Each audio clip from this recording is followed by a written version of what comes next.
Bharatiya Janata party parliament స్థానాలకు సంబంధించి ఇంత నిశ్శబ్దంగా చేసుకెళ్తుందని ఎవరు అనుకోలే. బండి సంజయ్కి కిషన్ రెడ్డికి ఉన్నటువంటి తేడా అదే. బండి సంజయ్ క్రిందటిసారి అసెంబ్లీ ఎన్నికలకు ముందు ఫుల్ హడావిడి చేసుకొచ్చారు.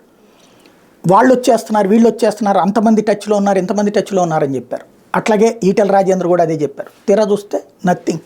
ఎవరు వచ్చారని చిన్న చితక నాయకులు చూపెట్టుకుని అమ్మ వచ్చారని సంబరాలు చేసుకోవాల్సి వచ్చింది.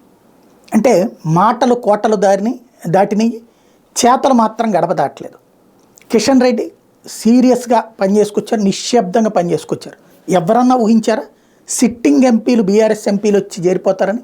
చివరికాళ్ళకి సీట్లు కూడా ఇప్పించారు. అధిష్టానంతో మాట్లాడారు, ఇక్కడ కోఆర్డినేట్ చేశారు.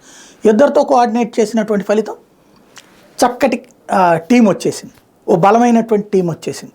ఇంత నిశ్శబ్దంగా జరుగుతుందని బీజేపీ వాళ్ళు కూడా భావించలేదు. ఇప్పుడు కొంతమంది నిందిస్తున్నారు, మన వాళ్ళని కాకుండా తీసుకొచ్చి బయట వాళ్ళకి టికెట్లు ఇచ్చారని. అరే, కాంగ్రెస్ పార్టీ రేవంత్ రెడ్డికే ఇచ్చింది బయట నుంచి వచ్చినటువంటి వాడికి. మనం అక్కడ తీసుకెళ్ళి అస్సాంలో హిమంత బిశ్వ శర్మకి ఇచ్చాం, కాంగ్రెస్ నుంచి వచ్చినోడే. త్రిపురలో కాంగ్రెస్ నుంచి వచ్చినోడికే ఇచ్చాం.